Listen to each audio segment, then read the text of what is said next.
여러분 안녕하십니까? 광주 MBC 뉴스투데이 시작합니다. 먼저 오늘의 주요 뉴스입니다. 금호타이어 사내 하청 노동자 600여 명이 회사를 상대로 직접 고용을 요구하는 소송에서 승소했습니다. 우리나라에서도 우한 폐렴 확진 환자가 발생한 가운데 광주시가 설 명절을 앞두고 감염병 위기 경보를 주의 단계로 격상했습니다. 담양 메타세콰이어랜드의 입장료를 둘러싼 항소심 소송에서 법원이 입장료 징수는 정당하다고 판결했습니다. 가족 간병의 고통을 살펴보는 기획보도. 오늘은 치매 환자를 돌보는 가족들의 힘겨운 삶을 들여다봅니다. 금호타이어에서 일하는 사내 하청 비정규직 노동자 600여 명이 회사를 상대로 정규직화를 요구하는 소송에서 이겼습니다. 지난 2017년 대법원 판결 이후 비슷한 소송에서 금호타이어 비정규직 노동자들이 잇따라 이기고 있습니다. 우종훈 기자가 취재했습니다. 박병준 씨는 지난 2011년부터 9년 동안 금호타이어를 운반 트럭에 싣고 내리는 일을 해오고 있습니다. 하지만 박 씨의 신분은 금호타이어 사내 하청업체의 비정규직. 정규직과 똑같은 일을 해왔지만 급여 등 처우가 달라 서러운 시절을 견뎌야 했습니다. 그대로 또 직무가 또 이루어졌었어요.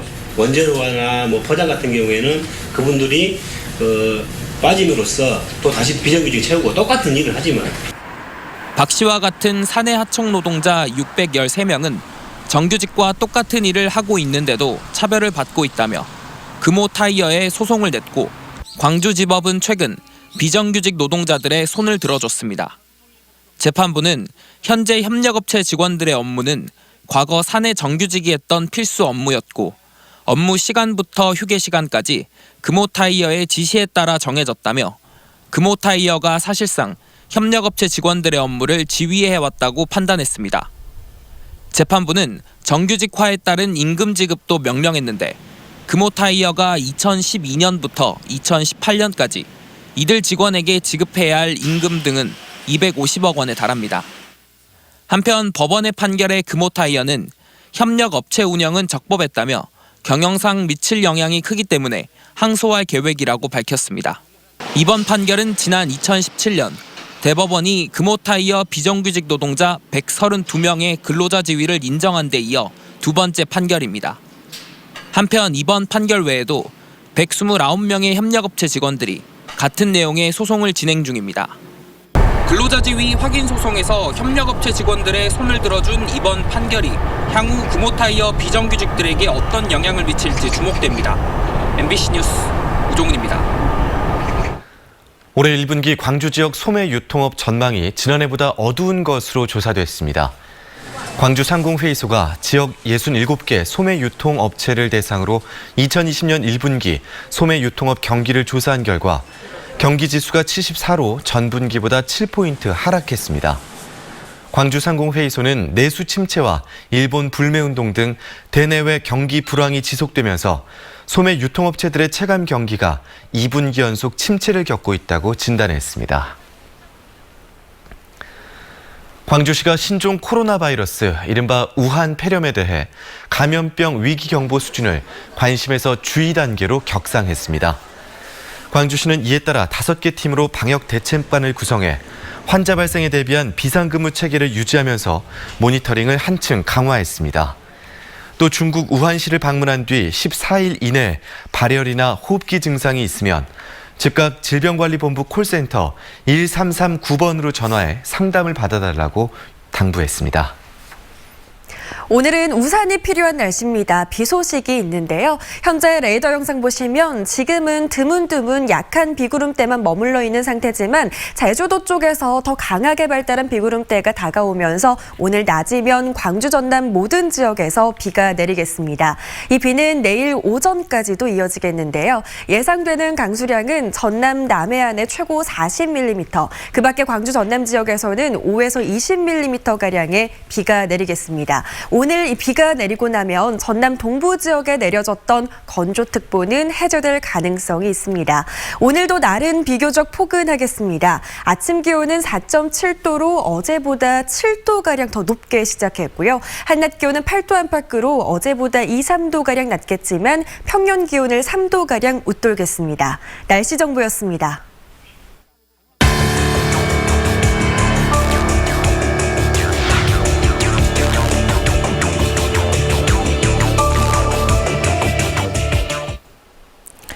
간병 가족들의 이야기. 오늘은 두 번째 순서로 치매 환자를 돌보는 가족들입니다. 치매에 걸리면 가족도 알아보지 못하고 또 일부는 성격이 괴팍해지기도 해서 가족들의 고통이 심하다고 하는데요. 고령화로 인한 치매 환자 증가로 이들을 돌보는 가족들도 함께 늘어나고 있습니다. 남궁욱 기자의 보도입니다. 남편은 예전 같지 않습니다. 남편의 기억은 갈수록 흐려졌고 수십 년 동안 살아온 집을 찾아오지 못하기도 합니다. 76살의 임모 할머니는 치매에 걸린 남편을 4년째 간병하고 있습니다. 좀 따라하면 못 찾는다고요. 그러니까 항시 내가 따라다녀야 돼. 항상 붙어 다니시나요? 항시 따라다니고 집에서 뭐이도 나 혼자만 하려면 내가 얼마나 힘이 들어요. 박모 씨의 시어머니는 치매에 걸린 뒤 점점 난폭해졌습니다. 자기 말을 안 들어주면 박 씨와 가족들에게 욕설을 하고 소리를 지릅니다. 우기다가 울다가 안 됐으면 이제 정말 입에 담지 못할 이상한 욕을 막 퍼붓고 원하는 대로 안 되면 제가 꼭 이렇게까지 해야 되나 이렇게까지 살아야 되나 이런 생각이 들 때도 있어요. 치매 환자를 돌보는 가족 대부분은 정신적 고통에 시달립니다.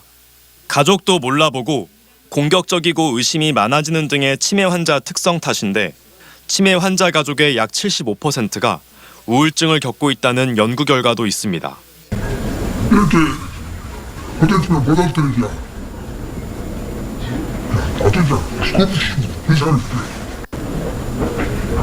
힘들게 말할 수 없어요. 치매 환자 가족들의 간병 부담을 덜어주겠다며 정부가 시행한 것이 치매 가족 휴가제입니다. 하지만 이 제도를 이용하기란 그야말로 하늘의 별 따기입니다. 수요에 비해 공급이 턱없이 부족하기 때문입니다. 며칠간 시설에서 치매 노인을 돌봐주는 단기보호 서비스가 있지만 광주와 전남의 단기보호 시설은 6곳에 불과하고 시설에서 생활할 수 있는 인원은 모두 합쳐봤자 20명 남짓입니다. 가족끼리 해외여행을 간다든가 이럴 때 저희가 전담해서 이 케어를 하니까 잠깐 며칠 이렇게 모시고 싶은데 그런 공간이 없었어요. 아, 전화해도 안 된다. 네, 그 며칠은 안 됐었어요. 요양보호사가 집으로 찾아와 하루 12시간 이상 돌봐주는 종일 방문 요양 서비스도 이용하기 어려운 것은 마찬가지입니다. 일이 불규칙적이고 밤 늦게까지 일해야 하는 탓에 종일 방문 요양을 하려는 요양보호사가 적기 때문입니다. 저희도 직원을 채용해보려고 노력을 했지만 진료하시는 선생님들이 대부분 어머님들이 많기 때문에 그런 조건적인 부분 때문에 조금 채용을 하는데 어려움이 많더라고요. 국가가 치매 환자를 책임지겠다고 선언한 지 2년 4개월이 지났습니다. 치매 환자 가족들은 단 하루라도 간병의 굴레에서 벗어날 수 있기를 바라고 있습니다. 하루 자유시간이 주어지면 뭐 하고 싶으세요? 빨리 돌아다니고 싶어 진짜 안겨라. 숨이 막혀버려. 난 숨이 막혀버렸네. 거짓말 하나 안 못하고 나는 심장이 있는 사람이라 아주 내가 터져버려요. MBC 뉴스 남궁욱입니다. 광주 북부경찰서는 갓난아기를 버린 혐의로 친모 23살 A씨를 붙잡아 조사하고 있습니다. 이 여성은 어제 오후 2시쯤 광주시 북구 오치동의 한 텃밭에 1시간 전쯤 자신이 낳은 아기를 버리고 달아난 혐의입니다. 시민에게 발견된 아기는 건강엔 지장이 없는 것으로 알려졌으며 A씨는 동거남 사이에서 낳은 아이를 키울 자신이 없어 그랬다고 경찰에 진술했습니다. 담양군이 메타세콰이어길 입장료를 징수하는 것이 정당하다는 항소심 판결이 나왔습니다. 광주고법 민사 1부는 담양군이 무료로 다니던 가로수길의 통행료를 부당하게 징수한다며 A씨 등 2명이 낸 부당이득금 소송 항소심에서 항소를 기각하고 1심에 이어 담양군의 손을 들어줬습니다. 담양군은 2005년 옛 국도 25호선 메타세콰이어길 2.1km의 관리권을 정부로부터 넘겨받아 2012년부터 성인 1,000원 입장료를 받았고 2015년부터는 성인 입장료를 2,000원으로 인상했습니다.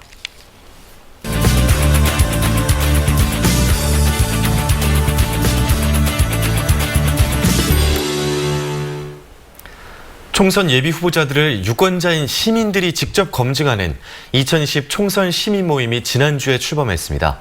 예비 후보자들에게는 이번 주 내로 정책 질의서를 보내 본격적인 자질 검증에 나선다고 하는데요.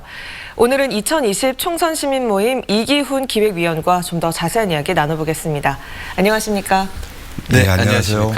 2020 총선 시민 모임이 어떤 이유에서 결성이 됐고 또 어떤 분들이 참여하고 있는지 설명해 주시죠. 우리 사회 갈등과 문제를 해결하기 위해서는 정치의 역할이 굉장히 중요한데요. 오히려 걸림돌로 되고 있다고 걱정한 분들이 참 많습니다. 네. 그래서 이번 21대 총선은 우리나라와 지역의 방향을 결정하는 중요한 전환점이 될 것이라고 생각한 시민들이 자발적으로 참여해서 만든 모임이고요. 시민단체 활동가도 있지만 주부, 회사원, 청년 등 다양하게 참여하고 있습니다. 네, 이렇게 다양한 유권자들의 의견을 담기 위해서 고민도 많으셨을 것 같은데요. 이번에 이 시민 모임 출범하기 전까지 어떤 준비하셨을까요? 작년 7월 시민단체가 주관한 토론회를 시작으로 논의가 본격적으로 됐고요. 그 이후 여러 차례 세미나와 워크숍을 통해서 시민 모임의 주요 사업과 방향을 결정했습니다. 네. 특히 시민들이 참여해서 만든 정책 질의서를 만드는데 많은 시간과 노력을 했습니다. 네, 지금 그 질의서가 최종 정리 중인 것으로 알고 있는데요. 구체적으로 좀 어떤 내용이 담겨 있습니까? 이제 국회의원은 지역을 대변하기도 하지만 그 유권자를 대표한 입법부의 구성원으로서 책임과 권한이 막강하거든요. 네. 그래서 정책 질의서는 국가적 아젠다와 지역의 의제를 망라해서 만들었는데요. 국가적 의제로는 외교나 통일 문제, 그리고 청년 실업과 일자리 문제, 그리고 정치 개혁, 그리고 주부들이 관심을 갖고 있는 보육 문제들을 중심으로 정책 질의서를 만들었고요. 지역 의제로는 군공항 이전이나 강주형 일자리 문제, 아시아 문화 중심 도시 사업뿐만 아니라 특히 내년에는 강주가 5.18 40주년 되는 해이잖아요. 올해, 네. 예, 올해는 네. 강주가 5.18 40주년이 되는 해인데요. 그 강주 정신을 어떻게 개성하고 발전시킬 것인가까지 내용을 포함을 시켰습니다. 네, 앞으로 2020 총선 모임이 어떤 활동을 하실 예정인지도 궁금한데요. 앞으로의 일정에 대해서 간단히 말씀해 주시죠. 그 2월 중 유권자위원회를 개최해서 각 후보들이 보낸 답변서를 바탕으로 좋은 후보 선정 기준과 원칙에 근거해서 각 후보들의 답변을 평가하고 좋은 후보를 선정할 계획입니다. 네. 그리고 늦어도 2월 20일 안에는 기자회견을 통해서 좋은 후보를 추천하고 시민들에게 공개하고 선거법에 저촉되지 않는 범위 내에서 좋은 후보 당선 운동까지도 적극적으로 할 계획이고요. 네. 그리고 국회의원 특권 폐지 및 국민소환제 도입을 포함한 정치개혁 운동, 유권자와 함께하는 투표율 높이기 운동도 함께 진행할 계획입니다. 네, 말씀하신 좋은 후보 선정 기준은 어떻게 마련되는 걸까요? 그 시민들이 참여해서 각 후보들의 능력과 자질, 정치 소신과 역량들을 종합적으로 평가해서 좋은 후보 선정 기준을 마련하고요. 네. 거기에 기초해서 유권자들이 참여해서 투표를 통해서 선정할 계획입니다. 20여 년 전 총선에서요, 부적격 후보에 대한 낙선 운동이 벌어지지 않았습니까? 그때 굉장히 논란이 있었는데요. 혹시 이런 어떤 운동도, 이런 활동도 염두에 두고 계신 건가요? 그 시민들이 수용하기 어려운 후보가 출마할 경우에는 낙선 운동도 검토할 수 있겠지만 현재로서는 좋은 후보 선정과 당선 운동에 좀 주력할 계획입니다. 네, 지금까지 2020 총선 시민 모임 이기훈 기획위원이었습니다. 오늘 말씀 잘 들었습니다. 고맙습니다. 감사합니다.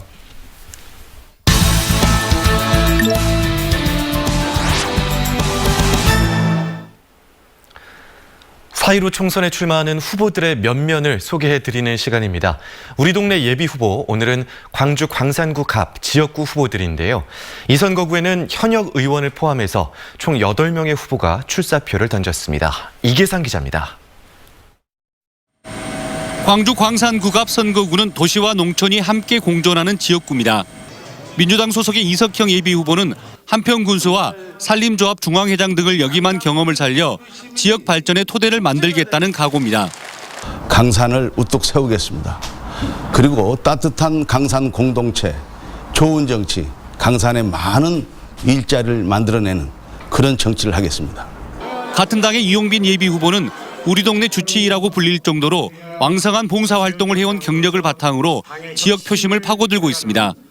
일자리 문제와 사회적 불평등의 문제를 동시에 해결할 수 있는 광산형 그린 뉴딜을 정책 공약으로 내세웠는데요. 이 과정 속에서 경제 활력을 다시 한번 만들어내겠습니다. 정의당의 나경채 후보는 부자들을 위한 나라가 아닌 평등한 대한민국을 만들어 모두가 행복하도록 하겠다고 약속했습니다. 불평등 문제가 매우 심각하게 대두되어 있습니다. 이번 총선을 앞두고 그보다 훨씬 심각한 극단적 불평등이 다가오고 있다고 진단하고 있습니다. 정치가 이 문제를 해결할 수 있도록 국회에서 노력하겠습니다. 민중당 소속 정의성 예비후보는 노동자 농민운동을 해온 경험을 토대로 특정 계층에 집중된 부의 불평등을 해소하는 데 힘쓰겠다고 호소하고 있습니다. 가난이 대물림되고 부가 대물림 사회를 반드시 바꾸고 싶습니다. 건물이 이익을 낳고 돈이 돈을 낳는 사회를 바꾸고 싶습니다. 국가혁명배당금당 소속으로는 김길수, 조만진, 문경혜 등 예비후보 3명이 한꺼번에 지역구 후보로 등록했습니다. 20세 이상의 국민에게 국가에서 책임을 지고 월 150만 원의 배당금을 지급함으로써 모두가 돈 걱정 없는 그 세상에 중산층으로 살게 하자는 게 저희의 1차 목표입니다. 바른미래당 소속으로 5선에 도전하는 김동철 의원은 오랜 국회 경험을 살려 소통과 통합의 정치를 하겠다고 강조했습니다. 강력하고 안정적인 제3정당을 만들어서 정권을 창출하고 그렇게 해서 대화와 소통의 연합정치를 제도화하고 싶습니다. 지금까지 8명의 후보가 출사표를 던진 광주 광산구갑 선거구는 현역 의원과 민주당 후보들이 열띤 각축전을 벌이고 있다는 분석입니다. MBC 뉴스 이계상입니다. 제21대 총선에 출마하는 민중당 광주 전남 지역 예비 후보자들이 자산 재분배를 위한 10대 공약을 제시했습니다. 민중당 예비 후보들은 한국 사회의 모든 문제의 근원은 자산 불평등에서 시작한다며 극소수의 불공정한 특권 자산을 몰수하고 상위 10%에게는 강력한 부유세를 도입해 자산을 재분배해야 한다고 주장했습니다.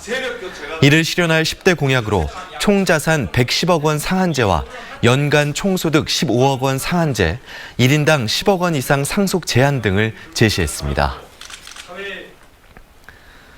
광주 지역에서 기초연금을 최대 월 30만 원 받는 어르신이 2배로 늘어납니다. 광주시는 이달부터 월 최대 30만 원의 기초연금을 받는 어르신이 소득 하위 40%까지 확대됨에 따라 혜택을 받는 대상자가 기존 3만 8천 명에서 7만 8천 명으로 대폭 늘었다고 밝혔습니다.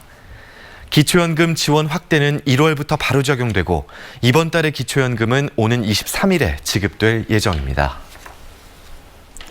정부가 거대 통신사의 지역 유선방송 합병을 승인했습니다. 지역사회에 기여하도록 조건을 내걸긴 했지만 전국 사업자가 지역 채널을 광역화하면서 지역성이 훼손될 거라는 우려가 높습니다. 이지연 기자입니다. 과학기술정보통신부가 SK 브로드밴드와 T브로드 법인 합병을 조건부 승인했습니다. 전국 사업자인 IPTV가 지역의 종합 유선 방송을 합병하는 최초 사례입니다. SK 브로드밴드와 KT 계열, LG U+ 계열 등 통신 3사의 유료 방송 시장 점유율도 80%를 넘었습니다. 과점화된다는 것은 콘텐츠 협상력에 있어서 플랫폼 사업자들이 주도권을 가지게 된다는 점에서 기존 콘텐츠 시장에 대한 위협이라고도. 가장 우려되는 것은 지역 채널의 광역화에 따른 지역성의 약화입니다. 지역 채널을 현행 유지하고 지역사회 기여 방안을 마련하라는 조건을 내걸긴 했지만 거대 통신사가 결국 수익성이 낮은 지역 채널을 줄이고 지역 콘텐츠에도 투자하지 않을 것이라는 걱정은 여전합니다. 지역성이 훼손되면 결국 피해는 지역 주민에게 돌아갈 수밖에 없습니다. 하지만 정부는 직접 규제는 어렵다는 방침입니다. 어렵다는 측면은 당연히 다 인지를 하고 있고요. 그럼에도 불구하고 정부에서 이런 시장 경제 체제에서 쓸 수 있는 규제 수단이라든가 활성화 수단은 매우 제한적입니다. 통신 3사의 지역 콘텐츠를 위한 분담금을 의무적으로 걷어야 한다는 주장이 대안으로 나오고 있습니다.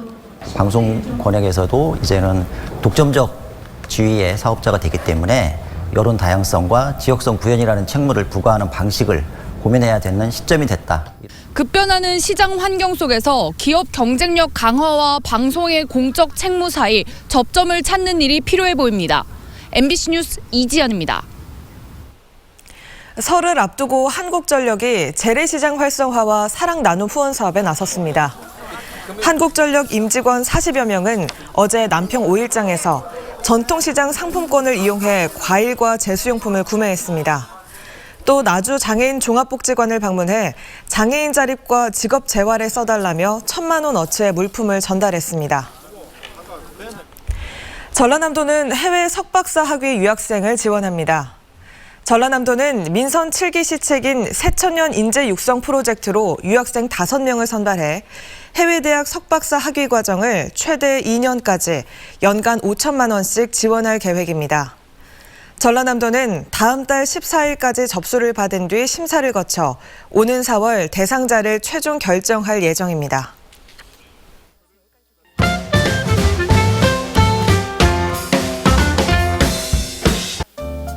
다양한 재료들로 무엇이든 직접 만들어보는 메이커스페이스 수업이 광주 무등도서관 아메리칸 코너에서 열립니다. 1월 29일부터 2월 12일까지 매주 수요일과 금요일에 메이커스페이스 전문가 코너 오말리 씨의 수업을 들을 수 있는데요. 2D, 3D 그래픽 디자인이나 비닐 커팅 등을 직접 실습해 볼 수 있습니다. 고등학생과 대학생 중 선착순 20명까지 참여할 수 있고요. 광주광역시립도서관 누리집에서 신청하면 됩니다. 희귀한 겨울 철새인 솔자새 17마리가 새해 첫날부터 열흘간 신안 흑산도에 머물다 간 것으로 알려졌습니다. 솔자새 자체가 우리나라에서 흔히 볼 수 있는 종이 아닌데다가 많은 수가 한 번에 확인된 건 이례적인 일이라고 하는데요.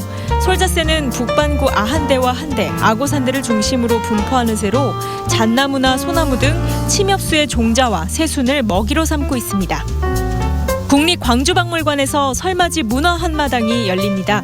24일부터 27일까지 전통놀이 체험과 재미로 보는 유점, 조선시대 선비 체험 등이 운영되고요. 26일엔 세뱃돈이 든 주머니를 찾아라 이벤트와 어린이 마술극 장영실의 마법 대결이 열립니다. 마술극은 오늘 오전 9시부터 누리집에서 사전 예약해야 합니다. 또 쥐띠거나 한복 입은 관람객들을 대상으로 기념품을 선착순 증정합니다. 광주시립미술관 로비에서는 26일 오후 3시부터 가족음악회가 열립니다. 다채로운 마술쇼와 비보이 공연이 준비돼 있고요. 전자바이올린과 파페라 공연으로 비발디 사계, 내 사랑 내 곁에, 아리랑 등을 즐길 수 있습니다.